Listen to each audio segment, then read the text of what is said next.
बिस्मिल्लाहिर्रहमानिर्रहीम। सुहेल वड़ाई साहब ने 1, 2, 3 ये कॉलम लिख मारे। उनकी तरफ से दावा किया गया कि उनकी मुलाकात हुई है फील्ड मार्शल साहब से, पाकिस्तान में नहीं बल्कि बेल्जियम में, ब्रसेल्स में। उन्होंने कहा कि उन्होंने मेरे साथ जो गुफ्तगू की है, उनकी तरफ से कहा गया कि तवील अरसे से मैं पीछे पड़ा हुआ था, मेरी उनके साथ मुलाकात हो गई।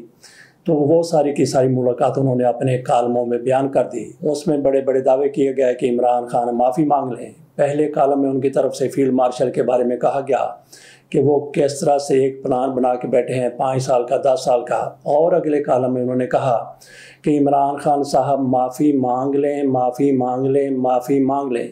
ऐसे लग रहा था जैसे इमरान खान के वो मिन्नतें कर रहे हैं, तरले कर रहे हैं कि माफ़ी मांग लें, माफ़ी मांग लें। हो सकता है कि वड़ाई साहब की तरफ से ये समझा गया हो कि फील्ड मार्शल साहब इस हद तक चले जाएंगे कि इमरान खान को माफ़ी मांग लेनी चाहिए। लेकिन सुहेल वड़ाई कभी भी इमरान खान के हामी नहीं रहे। हो सकता है कभी उनकी हमायत में उन्होंने बात कर दी हो, लेकिन वो हामी कभी इमरान खान के नहीं रहे। मुस्लिम लीग नून के ज़बरदस्त हमायती रहे हैं। उनकी तरफ से जो कॉलम लिखा गया उससे यही तासर दिया गया कि जैसे फील्ड मार्शल साहब का उन्होंने इंटरव्यू किया है, फैसल वावड़ा साहब उनको पढ़ गए, उनको पै गए। उनकी तरफ से कहा गया कि कोई इंटरव्यू नहीं किया गया।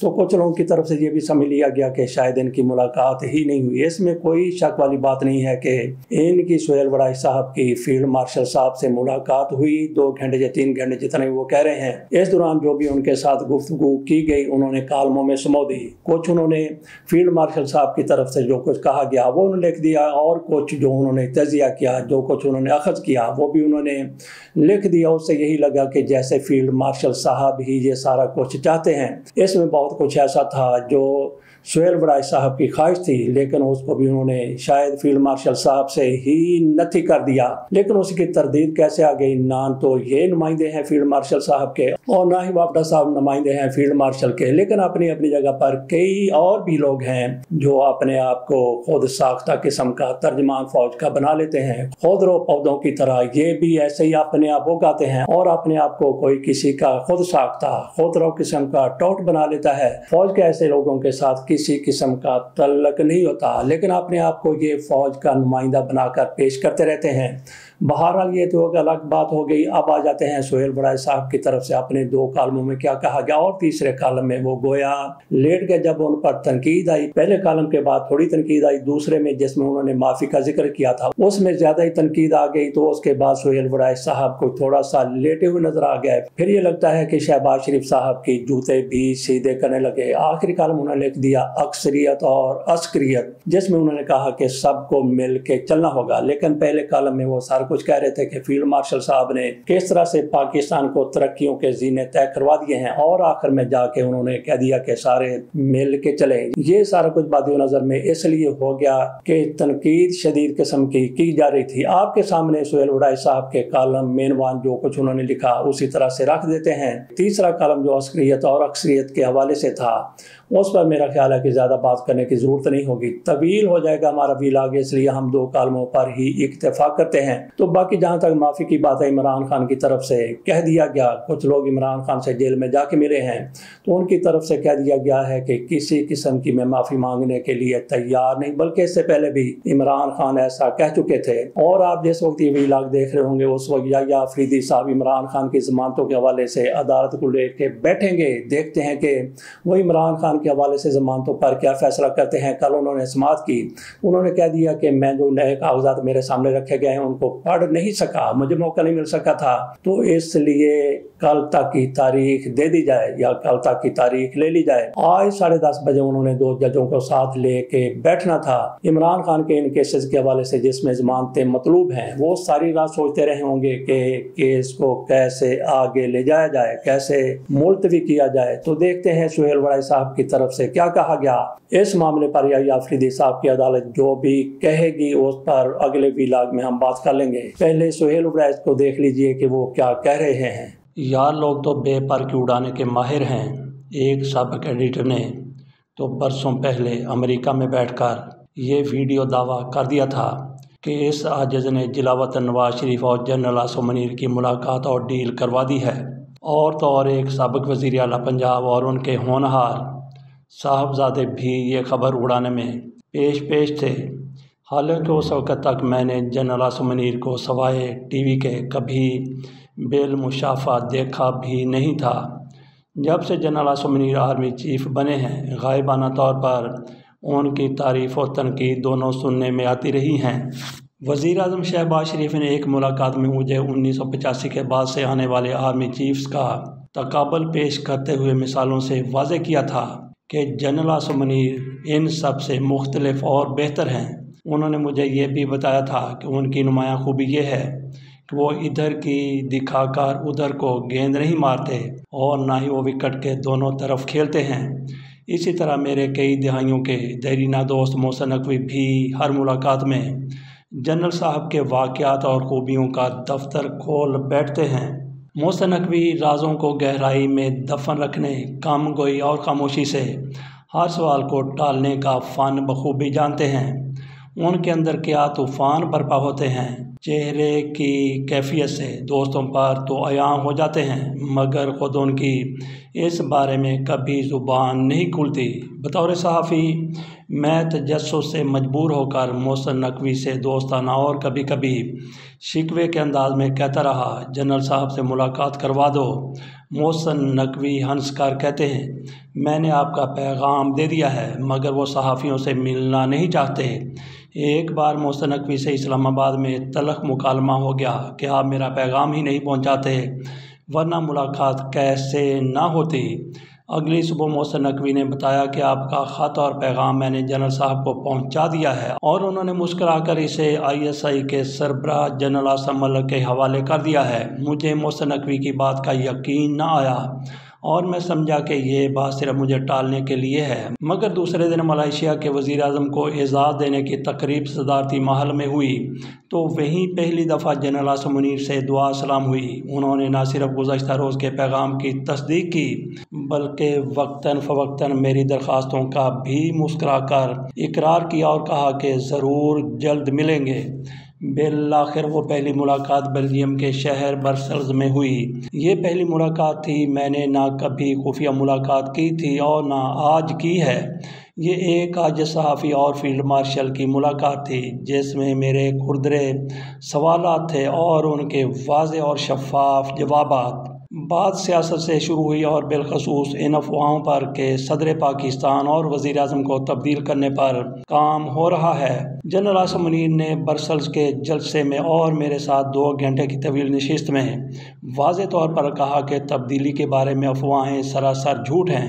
سہیل وڑائی صاحب جنرل عاصم منیر کہے جا رہے ہیں، حالانکہ وہ فیلڈ مارشل ہونے کے بعد ان کے نام کے ساتھ جنرل کا لاحقہ لگانا مناسب نہیں ہے۔ سہیل وڑائی کہتے ہیں کہ جب ان سے پوچھا گیا کہ یہ سب خبریں تو سول اور عسکری ایجنسیوں کی طرف سے آئی ہیں تو انہوں نے کہا کہ ایسا ممکن نہیں، دراصل ان کے پیچھے حکومت اور مقتدرہ دونوں کے مخالف اور سیاسی انارکی پیدا کرنے والے عناصر ہیں۔ اپنے عزائم پر انہوں نے اسٹیج پر کھڑے ہو کر کہا، خدا نے مجھے ملک کا محافظ بنایا ہے، مجھے اس کے علاوہ کسی عہدے کی خواہش نہیں، میں ایک سپاہی ہوں اور میری سب سے بڑی خواہش شہادت ہے۔ جنرل عاصم منیر بار بار سیاسی حکومت کے تدبر اور خصوصی طور پر وزیر اعظم شہباز شریف کے 18 گھنٹے پرخلوص کام کرنے کو سراہتے رہے۔ انہوں نے کہا کہ جنگ کے دوران وزیر اعظم اور کابینہ نے جس عزم اور حوصلے کا مظاہرہ کیا، اس کی تعریف کی جانی چاہیے۔ سیاسی حوالے سے کیے گئے سوالات پر انہوں نے کہا کہ سیاسی مصالحت سچے دل سے معافی مانگنے سے ممکن ہے۔ اس حوالے سے انہوں نے اسٹیج پر قرآن پاک کی آدم کی تخلیق اور شیطان کے کردار کے حوالے سے آیات کا متن اور ترجمہ سنایا، جس سے واضح ہوتا ہے کہ شروع میں فرشتوں کو آدم سے مسئلہ تھا، مگر خدا نے آدم کو تخلیق کیا تو سارے سوائے ابلیس کے سب فرشتوں نے انسان کو خدا کا حکم اور کرشمہ سمجھ کر قبول کر لیا۔ گویا معافی مانگنے والے فرشتے رہے اور معافی نہ مانگنے والا شیطان بن گیا۔ معاشی بحران کے حل کے حوالے حوالے سے ان کے پاس پورا روڈ میپ تھا جس میں 5 اور 10 سال کے اندر پاکستان کو دنیا کے ترقی یافتہ ممالک کی صف میں کھڑا کرنے کی منصوبہ بندی تھی۔ انہوں نے حساب کتاب لگا کر بتایا کہ اگلے سال سے ریکوڈیک سے ہر سال $2 ارب کا خالص منافع ہوگا اور جو ہر سال بڑھتا چلا جائے گا۔ انہوں نے بتایا کہ پاکستان کے پاس نایاب زمینی خزانہ ہے، اس خزانے سے پاکستان کا قرضہ بھی اتر جائے گا اور پاکستان کا شمار جلد ہی خوشحال ترین معاشروں میں ہونے لگے گا۔ بین الاقوامی حوالے سے انہوں نے کہا کہ پاکستان کو چین اور امریکہ کے درمیان توازن برقرار رکھنے کا طویل تجربہ ہے، ہم ایک دوست کے لیے دوسرے کو قربان نہیں کریں گے۔ انہوں نے صدر ٹرمپ کی امن کی خواہش کو جینوئن قرار دیا اور کہا کہ پاکستان نے صدر ٹرمپ کے لیے نوبل انعام کی سفارش میں پہل کی، اب باقی دنیا ہماری پیروی کر رہی ہے۔ سہیل وڑائی صاحب اپنے کالم میں مزید کہتے ہیں کہ field marshal general Asim Munir, یہاں پہ ایک مرتبہ پھر انہوں نے فیلڈ مارشل کے ساتھ جنرل لکھ دیا ہے۔ وہ کہتے ہیں کہ field marshal general Asim Munir ہر موقع پر بھارت اور اس کے ہندوتوا رہنما مودی کے مذموم عزائم کو بے نقاب کرتے رہتے ہیں۔ برسلز میں بھی انہوں نے جہاں بھارت کو متنبہ کیا کہ وہ پراکسیز کے ذریعے پاکستان کے امن کو تباہ نہ کرے، وہاں انہوں نے افغان حکومت کو بھی وارننگ دی کہ طالبان کو پاکستان میں دھکیلنے کی پالیسی بند کی جائے، ورنہ ایک ایک پاکستانی کے خون کا بدلہ لینا ہم پر واجب ہے۔ انہوں نے کہا کہ ہم نے افغانوں پر 13 سال تک مہربانیاں اور احسانات کیے، اس کا بدلہ اتارنے کی بجائے ہمارے خلاف بھارت سے مل کر سازش کی جا رہی ہے۔ یورپ کے مرکزی شہر برسلز میں ہونے والی یہ کانفرنس اوورسیز پاکستانی فاؤنڈیشن کے سربراہ سید قمر رضا شاہ اور میرے فیملی فرینڈ اور مہربان سردار ظہور نے مل کر کروائی تھی۔ اس میں یورپ بھر سے سینکڑوں اوورسیز پاکستانی شریک ہوئے۔ جنرل عاصم منیر کا جنگ کے فاتح کے طور پر استقبال ہوا، ایک اوورسیز نے تو جھک کر ان کے ہاتھوں کو چوما، کئی ایک نے صدیوں کے بعد کسی مسلمان ملک کی کافر ملک پر فتح پر انہیں خراج تحسین پیش کیا۔ جنرل عاصم منیر ذاتی طور پر تکبر سے کہیں دور ہیں، یہ سہیل وڑائی صاحب ان کو ایک مرتبہ پھر جنرل کہہ کر پکار رہے ہیں۔ سہیل وڑائی کہتے ہیں کہ حالانکہ عام طور پر حکمرانوں اور جنرلوں کے گرد ہٹو بچوں کا شور ہوتا ہے، مگر وہ گھنٹوں کھڑے ہو کر کم از کم 200-300 لوگوں سے ملے، ہر ایک سے مصافحہ کیا، ان کے ساتھ تصویر بنوائی اور ہر ملاقاتی کے ایک آدھ سوال کا جواب بھی دیا۔ ان کے چہرے پر کوفت نہیں تھی بلکہ ہلکی سی مسکراہٹ تھی۔ ایک دو ساتھیوں نے مشورہ دیا کہ اتنے لوگوں سے ملنا بد انتظامی پیدا کر دے گا، مگر انہوں نے عجز سے کہا کہ یہ لوگ بہت دور دور سے آئے ہیں، ملنے کے خواہش مند ہیں تو ان کا دل کیسے توڑا جائے، اور پھر جب تک آخری اوورسیز پاکستانی ان سے ہاتھ ملا کر رخصت نہیں ہوا وہ اپنا یہ فرض نبھاتے رہے۔ ایک سیاسی ورکر نے مجھے کہا، اتنا حوصلہ تو سیاسی لیڈروں میں نہیں ہوتا کہ ہر ایک سے ملے۔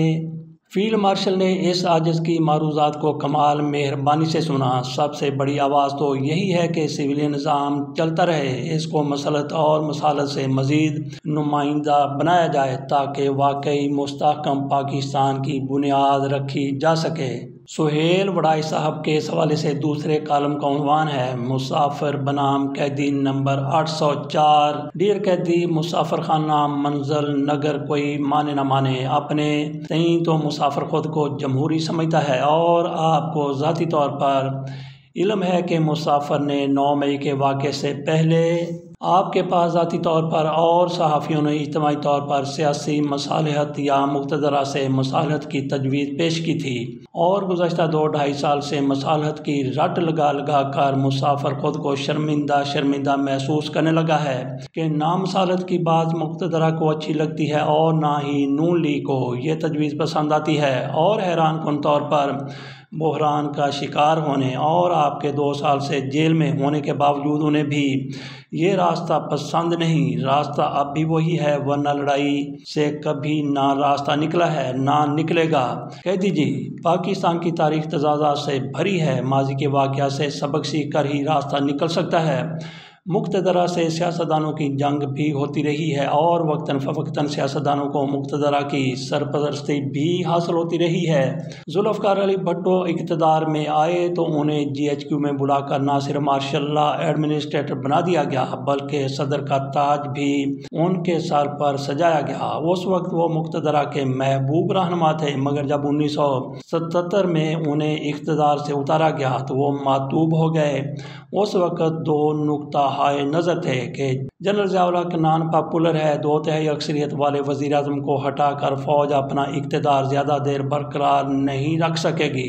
ये भी ख्याल था कि भुट्टो जैसे पॉपुलर लीडर को जेल में रखना और फांसी देना नामुमकिन है। एक नुक्ता नज़र ये था कि भुट्टो ज़िया-उल हक से लड़ाई न करें, खामोशी से जिला वतनी इख्तियार कर लें और दोबारा अच्छा वक्त आने पर वापस आ जाएं। मगर भुट्टो साहब और उनके जालों का नुक्ता नज़र गालिब रहा, जिसके मुताबिक मुखासमत, लड़ाई और सियासी जदोजहद ही बेहतरीन रास्ता है। चुनांचे पीपल्स पार्टी ने अपने रास्ते को चुना और नतीजतन ज़ुल्फ़िकार अली भुट्टो की फांसी की सूरत में निकला। ना दुनिया भर के लीडरों की अपीलों ने काम किया, ना सुप्रीम कोर्ट ने इंसाफ किया और ना एहतजाजी तहरीक जनरल ज़िया-उल हक को उसके इरादों से रोक सकी। 10 साल लग गए। जनरल ज़िया-उल हक फ़ज़ाई हादसे में जाँ बहक हुए, तब जाकर बेनज़ीर भुट्टो को सियासी रास्ता मिला और वो वज़ीर आज़म के ओहदे पर पहुँची। बाद अज़ा नवाज शरीफ और बेनज़ीर भुट्टो की मुक़्तदरा से लड़ाइयाँ और झगड़े हुए, मगर दोनों ने मुफ़ाहमत का रास्ता अपनाया और यूँ बार बार इक़्तिदार के अंदर और बाहर आते जाते रहे। तजर्बात ने पीपल्स पार्टी और नून लीग को पाकिस्तान में सियासत का हुनर सिखा दिया है। उन्हें लाख बेसूली का ताना दें, दोनों पार्टियां आज हुकूमत में हैं, कुछ भी कहें मगर अमली सियासत में तो इसे ही कामयाबी कहते हैं।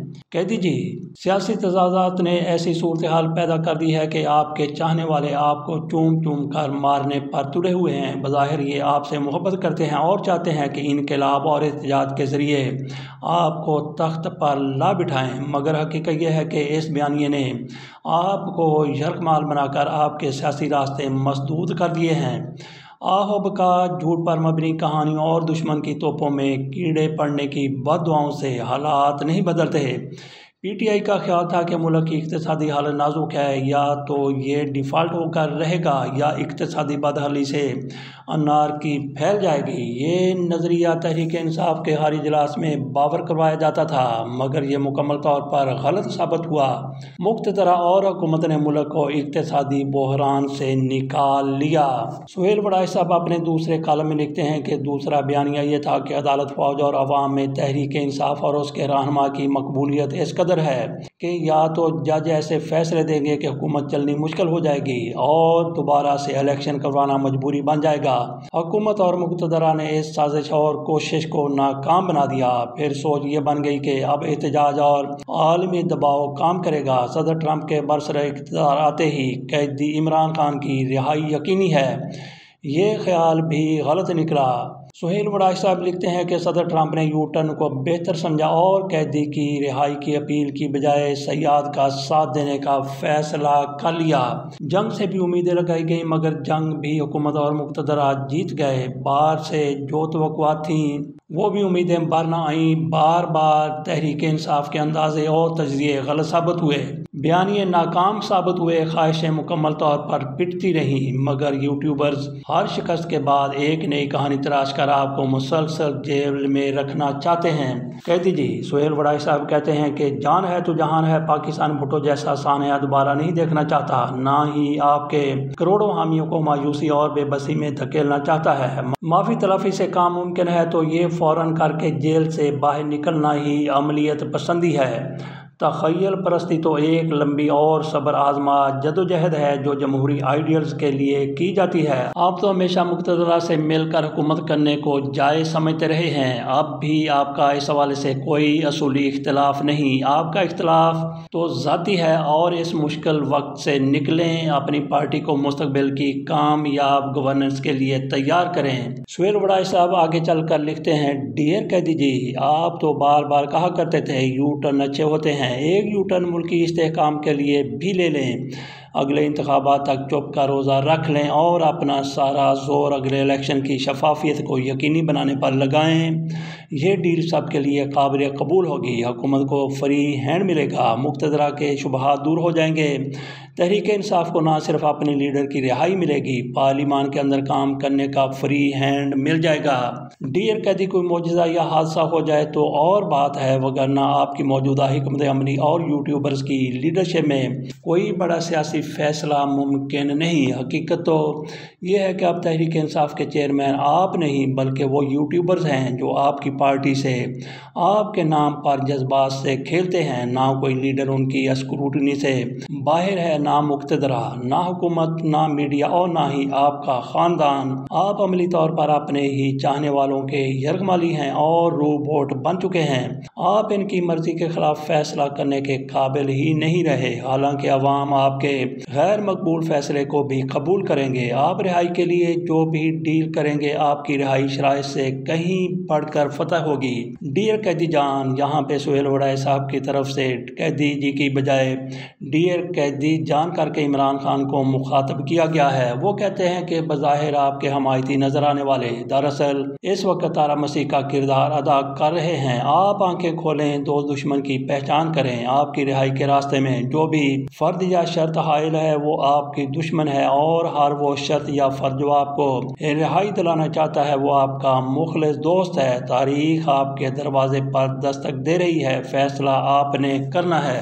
सुहेल वड़ाई साहब इमरान खान को मादा कर रहे हैं, माइल कर रहे हैं कि जिस तरह से शैतान बन गया और फरिश्तों ने सजदा किया तो वो फिर फरिश्ते बन गए। वो भी ये चाहते हैं सुहेल वड़ाई के इमरान खान भी फील्ड मार्शल साहब से माफ़ी मांग लें। तो इमरान खान इस हवाले से क्या कहते हैं वो भी जवाब आपके सामने रख देते हैं, जो सुहेल वड़ाई के कॉलम लिखने से पहले और अजीम तरीन मुलाकात से पहले इमरान खान दे चुके हैं। ये इमरान खान का 7 अगस्त का ट्वीट है। उसमें उनकी तरफ से कहा गया है, मैं इस डाकू डफर अलायंस के आगे कभी नहीं झुकूंगा और असमला को कभी तस्लीम नहीं करूंगा। मुझे सारी ज़िंदगी भी जेल में रहना पड़े, मैं इसके लिए तैयार हूँ। इमरान खान के इस हवाले से मज़ीद ट्वीट्स भी हैं, लेकिन ये एक ही काफ़ी है। जिस तरह से सुहेल वड़ाई की तरफ से ये 2 आर्टिकल लिखे गए हैं और इमरान खान को माफ़ी मांगने के लिए आमादा माइल करने की कोशिश की जा रही है। तो इमरान खान जिस तरह से कह चुके हैं सुहेल वड़ाई साहब की बात पर वो कोई ध्यान देते हुए नज़र नहीं आते।